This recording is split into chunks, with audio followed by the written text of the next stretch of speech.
So like our last episode, we were just about to we hit end on the recording, right? And then we open the show. So I know we started on the main stage with an anime panel. We had Sonny Strait, who is probably best known as Krillin in the Dragon Straight up Ball awesome. mythos. Ooh. He's awesome. He's cool. He's really funny. We'd never worked with him before, but he's real fun. He's a lot of fun. I will say I'd never worked with him before. I don't know about y'all. Now he's been booked for another show. Has he done a show with us before? Sonny Strait? No. Oh, back when we were the other company. Yeah. Before Yeah. there But was Humbl, there was another company. Toys R Us. Yeah, he yeah. It went under. It was But really whatever. I sad. got fond memories of that other Real company. rowdy. And then we had Leah Clark also on stage as well with Sonny Strait, who is right now her big character is Toga from My Hero Academia. And that was really cool because they're both also, like, in addition to voice actors, they're ADR directors. And so I always like to try and get that other perspective of their other duties and other jobs, you know? So it ended up being a really interesting panel, really fun. I like that one a lot. And then after that, we had Ruby Soho and Danhausen on the stage. How from was AEW. that? That was They were fun. fun? That was so much fun. Well, they walk out, right? So Danhausen he's Danhausen. And Ruby No is, doubt. she's a heel. So, like, of course, they walk out and they just start throwing all the pillows off the couch immediately. Like, they just we had too many pillows on the couch, okay? Yeah, well. So you know. that's just what Rent Center brought, which is cool. But they start throwing all the pillows around. And then we hang out on the stage for a while and chop it up. That was a lot of fun. We had some really good questions from the audience on that one in particular. You know, you tend to hear a lot of the same questions in these wrestling panels, but both of our wrestling panels, the one on Saturday with Nash, Foley, and DDP, and then our AEW panel on Sunday were really good. We got a lot of fun. Danhausen was knocking over just, the unopened Liquid Deaths on the stage, and they told some really funny stories. And because Ruby, one of her first matches ever, she wrestled at the Gathering of the Juggalos. Whoa! Oh, did she now? So she had a really good story about that. It was a lot of fun. It's cool, pen. We've worked with Danhausen before. He's always awesome to work with. And Ruby, it'd be cool to work with her again. Was Ruby a heel at that show? Yeah, she was. I'm so glad that she's alive. What do you mean? Why?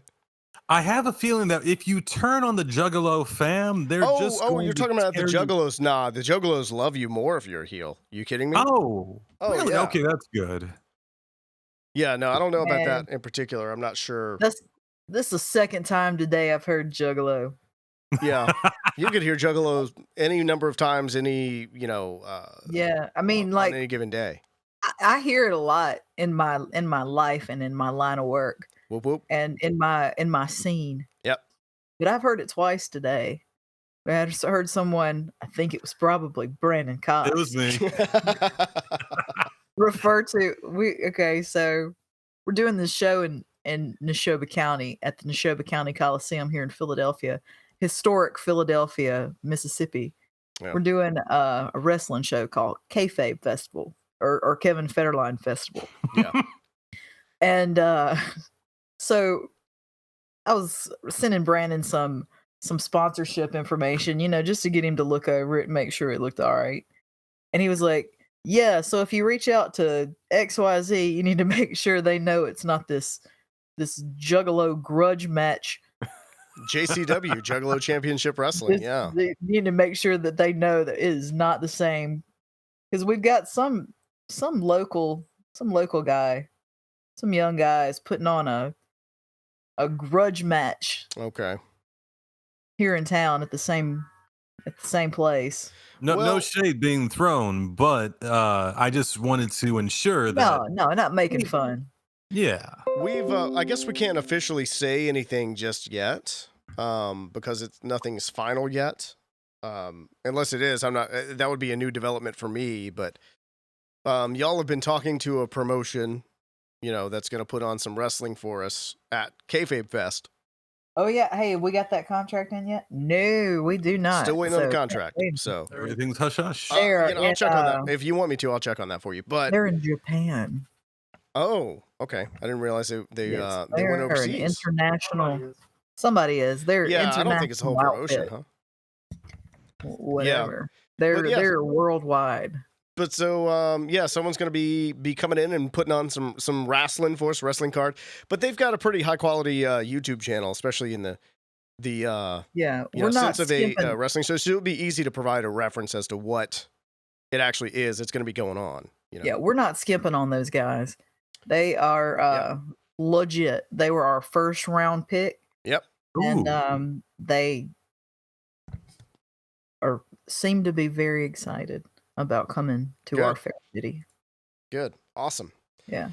That's dope. I just want to say, so our next one was a very interesting panel, right? Because it was a Can't Hardly Wait reunion.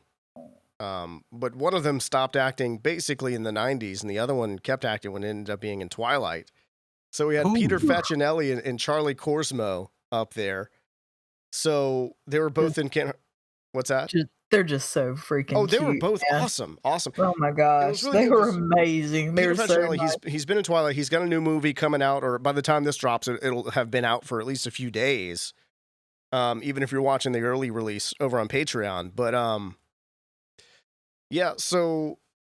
Peter was really, really cool. Super nice guy. Talked a lot, which was great, for our panels. And was really showed an interest in like what everybody else had going on too. Like he was really cool.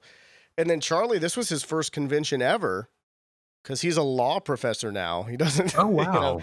And he had said, "What's that?" Yeah, he's a law professor. Like you said, he's his first show. He had said in the panel that like basically he kind of felt like he would come home from filming a movie after being away for months.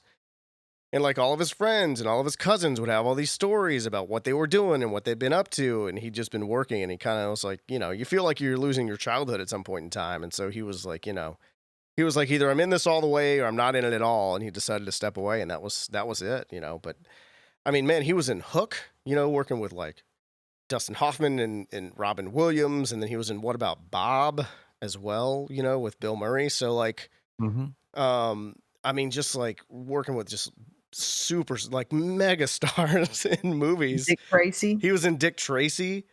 I mean, with Madonna. So like, what a crazy just everybody was in that movie, man. Everybody was. And just insane career. Yeah, go back on IMDb and look at the cast list for Dick Tracy, and you'll be like, wow, there's a lot of people in this movie. Yeah. And I remember I liked that movie a lot as a kid. And then I went back, I watched some clips from it recently, and I was like, oh, I should not have been watching this movie as a child. Isn't like every line from Madonna just complete innuendo? Oh, yeah. 100% innuendo. Sometimes not even innuendo. It's just, it like just airing it all out for everyone to hear. Yeah. So I've never seen Dick Tracy, but the character designs of the antagonists look like My Fever Dreams. I've seen those. Yeah, they're like a 1-to-1 recreation from the comics. They look terrifying, and I want to see Dick Tracy. I just haven't. I do want to rewatch it. Yeah, I was part of a group chat once, and like anytime anybody ever got a little tip in that group chat, someone would just like respond with a Dick Tracy antagonist picture. just like what Flat Top Bill or whatever his name Dude, yes. He was like the one with the white head. Yeah. So he was the one, and he had like the Tommy gun. Yeah. So he was often posted. Someone got a little iffy, got a little pissy. Yeah, if someone was acting onions, you just throw the Dick Tracy villain in there. Dude, it quells the entire, because like you come to the realization that all of life is very silly, everything's very goofy, and that you're acting goofy, and that you just need to laugh about it. Yeah, I feel that one. Now, we weren't acting goofy on the next panel. We had Cal Dodd and Alyson Cord on stage for the X-Men panel, which was great. Cal being He's so Wolverine. cool. I love Cal, man. Alyson being Jubilee. And then Alyson was also Lydia in the Beetlejuice animated series as well. Yeah. And, I did not realize, because it was not a show that I watched, but I was aware of it. She was also the lead in that, was it Big Comfy Couch show? Yeah. That's what I hear. Yeah. I never watched it either. So yeah, but that was something I didn't know. And also I don't know if you can see it here. I'm going to look at the, how I'm framed up here as well. I'm wearing this t-shirt. Ooh. That is a as a young Cal Dodd. He's a hunky boy. Back when he was on, I guess, on Circus, maybe even after that. I don't know. He used to be on a show called Circus where it was like a variety type show or something like that. And like basically like the Osmonds kind of thing. Yeah, and he was like the ringmaster who would sing. It looked like it was interesting. I've only ever like found like one TV promo for it, but it was a show and he said it was great. He was very fond of the memories from Circus. So, he has a great time wherever he's at, man. Oh, yeah. Yeah, he's one of those cool. Alyson was super cool, too. I'd never met her before. Like, right before we went on stage, never worked with her before. She was awesome. I'd love to work with her again. She's done so many cool things. She was in Resident Evil as Claire Redfield. And, oh, wow. Just really, really cool person. Super, super duper awesome. So hopefully we'll be seeing her again very soon. And then we had our second of 2 Letterkenny panels. Dylan Playfair and Dio Horn, which is great. And perhaps some skids showed up at the panel. I can't say that for sure. I can't say they did, can't say they didn't, but maybe they were around in the vicinity. But both of those were really awesome. Dylan is super cool. He'll sit and talk to you for a while. He'll like whatever. He's real laid back and chill. He seems real chill. And then Dio is just awesome. I really liked working with her as well. So hopefully we'll work with both of those folks again soon, because that was really fun. Maybe we'll do some more. And then we close out the show with Rachel True. A little bit of class act, half baked, a little bit of the craft. We talked about the craft a lot because it's that time of year. It's the fall. And a lot of people rewatch the craft this time of year. It's a good flick, man. Present company included. Yeah, she's so awesome, man. We worked with her last year at Preserve Halloween Fest. Oh yeah. And man, just awesome. Like that was, I feel like that was the perfect way to end all of our panels for the weekend was with Rachel. Because like the people who showed up really wanted to see her. Yeah. And she had a lot of really good stories. And she's got like a tarot book that she put out. She's working on another book as well. So there's all kind of stuff she's got going on. So she's great. So hopefully we'll do some more with Rachel. And she doesn't age. No, not at all. Look at her face. She told me that she doesn't do Botox. She doesn't do any of that stuff. She doesn't like whatever. She's like, no, she's like, whatever happens to me, and that's it. I don't want to be crude, but I think what we're just trying to say is that she's just hot. Good Lord. She, I very attractive woman. Yeah. I was looking for flaws.